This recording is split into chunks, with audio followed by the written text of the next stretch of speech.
Hi friends from around the world, here are we again today with enforcement. This is about the guns, right? The heavy machinery. Okay, well, I made an enforcement video on the trademarks, and practically it is more or less, I would say, the same situation here with designs. There's not much difference. Well, designs is designs and trademarks is trademarks, right? But the enforcement issue in Europe is not much different, meaning that the enforcement rules, so to say, are national rules. There's no enforcement police or enforcement authority on the European level. But rather than repeating what has been done for trademarks, I would present it here differently. It is more didactic, I think. Let us take the wishful infringement first.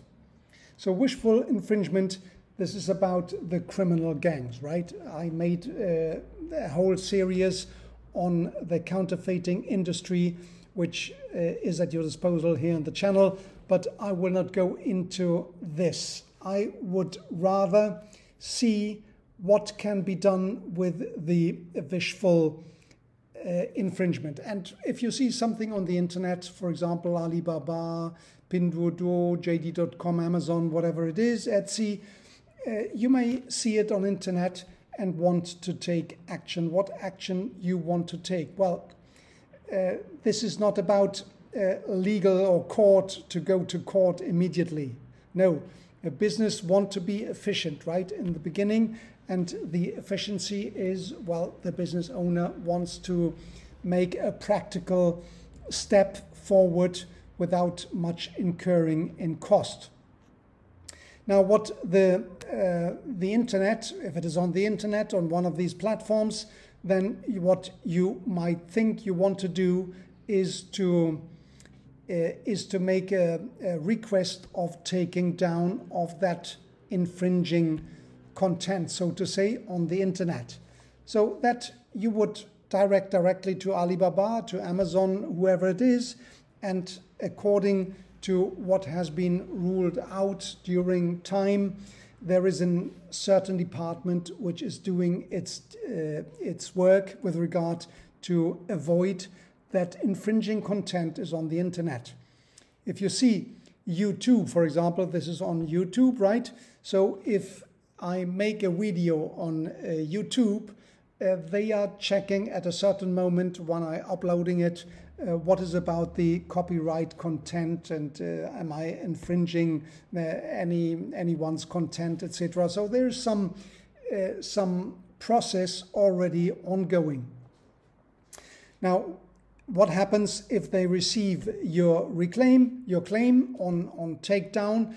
They would send this to the supposed infringer, and if the infringer has no real argument to contest, he will not contest, or he will say something which is irrelevant, then the Amazon or the Alibaba, they will take down that content, and that is what you want, right, in the first place. Now, this is quite straightforward. It can take a week or so, but then it is out of the way. There is still one thing on the internet content you may take into your backhand, which is the Black Friday in the US, which is upcoming, and the Singles Day in China, for example, again. So there are some days where the consumption is concentrated, and if you have a new design, a brand new design where everybody wants it now, so you may get into trouble if you fall into the Black Friday or the Singles Day, because 50% of the whole year sale is done just on these 24 hours or 48 hours or so. So you may be wary, you may be well advised to look around if you have something of that kind, to be profited from others. that you want to look on these days on the internet. But you can do something else, and perhaps that is even more cautious. You want to be more cautious in the sense that you want to take contact beforehand with regard to the internet sites, to Amazon, Pinduoduo, whatever, gd.com, whatever it is, and you would present, well, you are the owner of this IP right, of this design, and you give it all upfront. And then if a new designer of an infringer of that kind, of a willful infringement, they come to the internet site and wants to send it, well, it is caught by the artificial intelligence, which is built up already by Alibaba, and which catches the infringer beforehand, before it goes onto the internet. So that would be even better, right? Now, what happens if it is on, if you have some privileged knowledge of a infringing content, of infringing good of that kind, of your new design, which is coming into Europe on a ship, on a plane, on the Belt and Road initiative, that means on the train or whatever it is. So you would probably think that is possible to interrupt.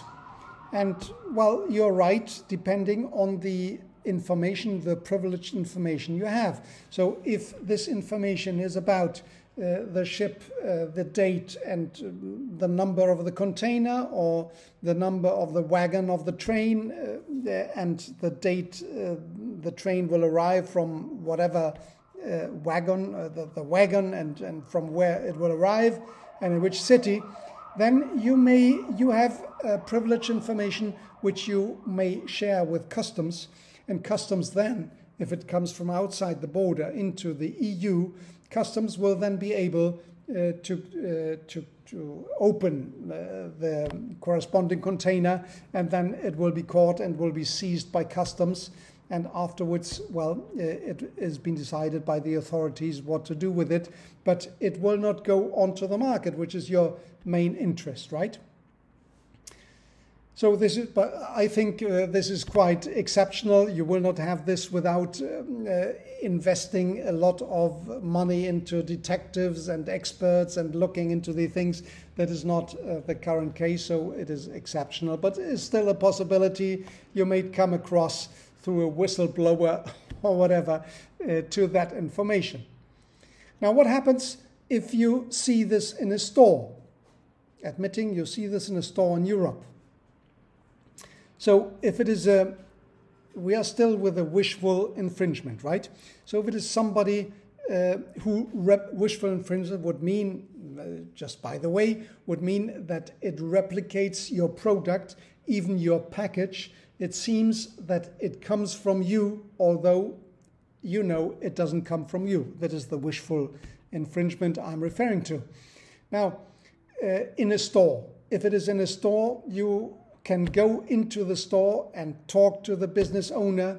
If it is a retail chain, well, to that one who runs the retail chain of that kind, and talk to them and identify yourself as the rightful owner of that design, and ask him to remove it from the store.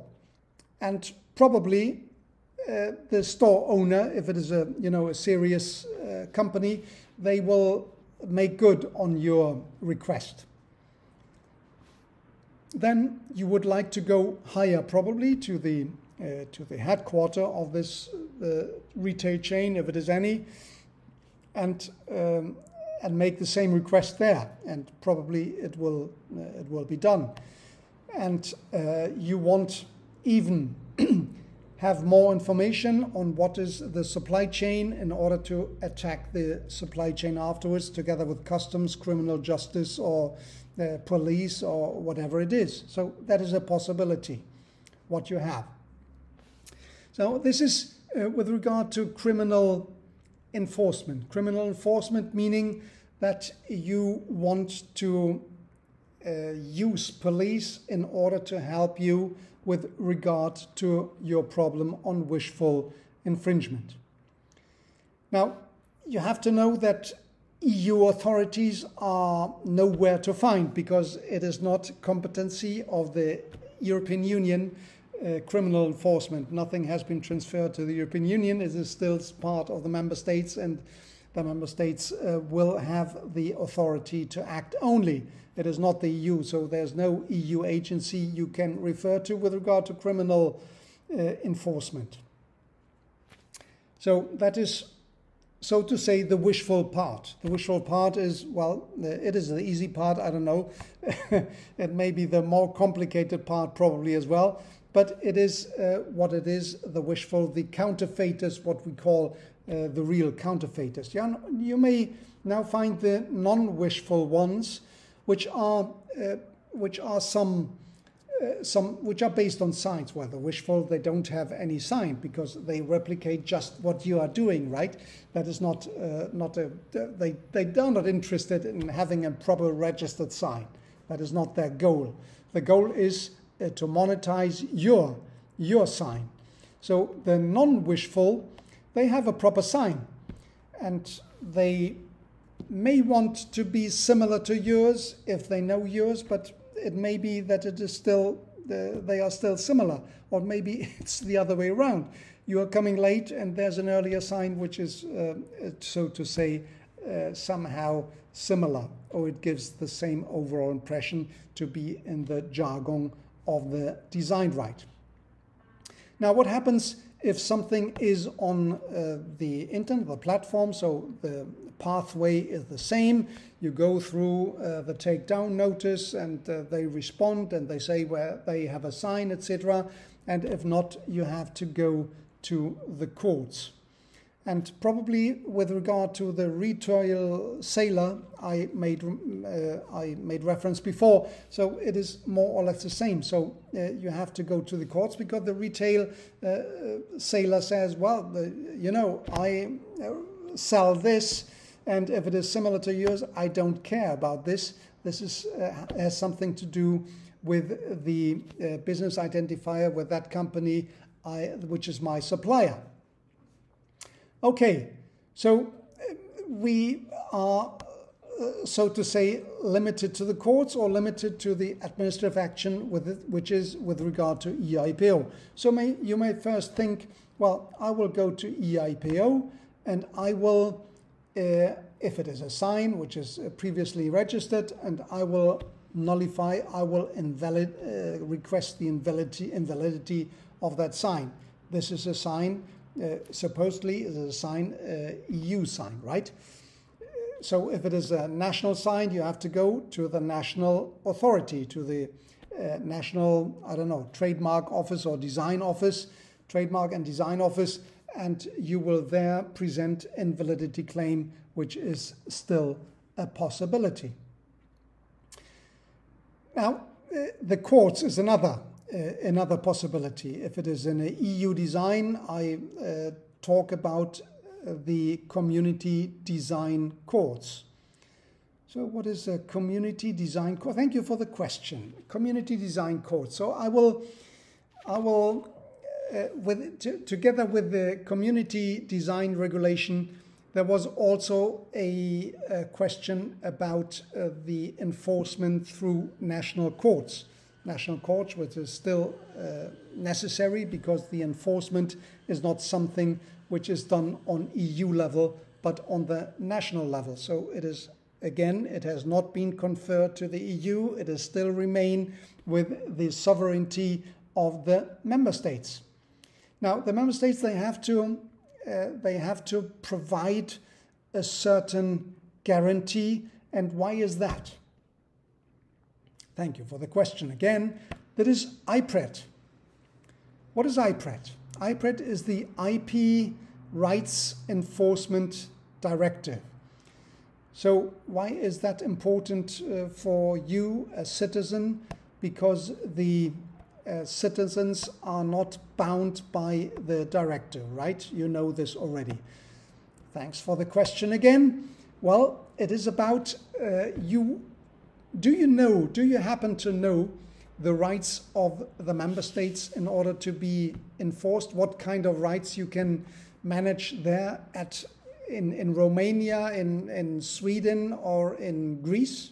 Do you know that? No, you don't know that. Of course not. Why would you? Why would you be interested in that? No, but the IPRIT, they gives you a clue. It gives you a clue on what is happening on the member state level, because you know that the directive has to be transposed into the member state. So if you know the directive, then you know what it is possible on the member states level, right? You get me? Good. So let's have a look at the IPRIT. What is going on with the IPRIT? And on the IPRIT, there are 4 guarantees I think we should be wary of. So the first is interim injunctions. That is a very interesting institute you should always be wary of. So interim injunctions is where urgency is, where you see, well, the competition is threatening to pour this onto the market, that infringing goods, and it will reap all of my profit for the next, I don't know, half a year or so. So then you think, when there is some urgency, where there's some threatening action from the competition, then you may think of the interim injunction. Interim injunction is foreseen in the directive, so it is in the member states, they have provided for it. Now, interim injunctions, some countries have more tradition, other countries have less tradition. In Germany, for example, you have a long tradition from IPRIT, but from interim injunctions, sorry. And in other countries, you may not have the same tradition, but it still exists as a possibility, and it will be developed once you get a certain case law out of it. And the good news is, although an interim injunction is only provisionary measure, interim, right? It often, in 80% of the cases, it is the end ruling, because the parties, they get that ruling and they think, well, let's go together rather than going into the principal trial. Let us go into a settlement agreement, and they go into the settlement agreement. So although it is an interim injunction, it will solve the matter between you and the other party.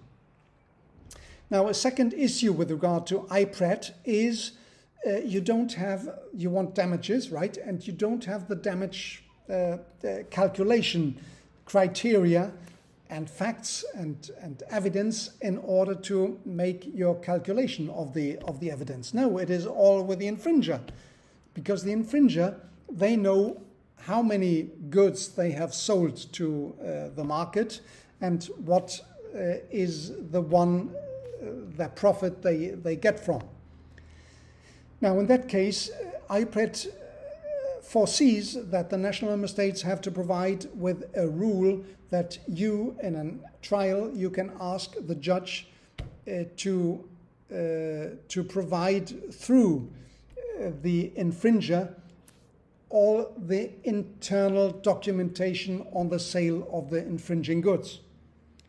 So then you get this, so first the judge, and then you get this, and on the basis of that, you can now calculate what is your damage. And the damage is, the damage is what you can normally, there's no punitive damage, there's no exemplary damage, so to say. You have this, for example, in China, you have punitive damages now.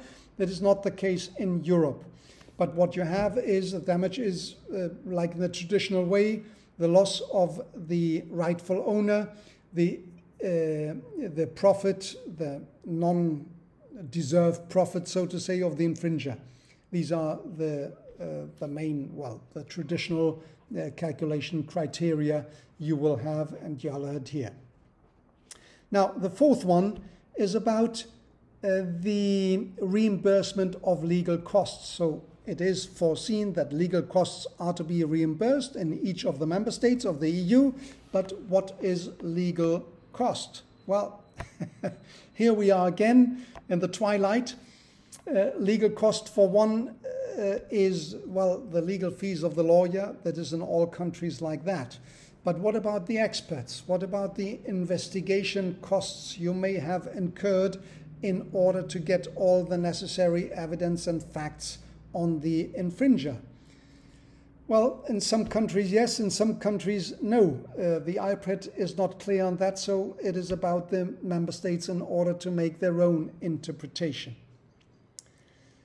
So, that is it in general, what I want to talk about. There's still one thing. You want to invalidate the one which is infringing yours, so to say. So you want to know how to do this. You can do this through two ways. One would be through a invalidity claim on the EU IPO. We talked a long time about this. And the other would be a counterclaim. You can make a counterclaim within the community design courts, a counterclaim that the other sign, which is against you in that case, the counterclaim that this is invalid. So that is another possibility you have. So very technical today, I'm sorry, but it's like that. See you next video.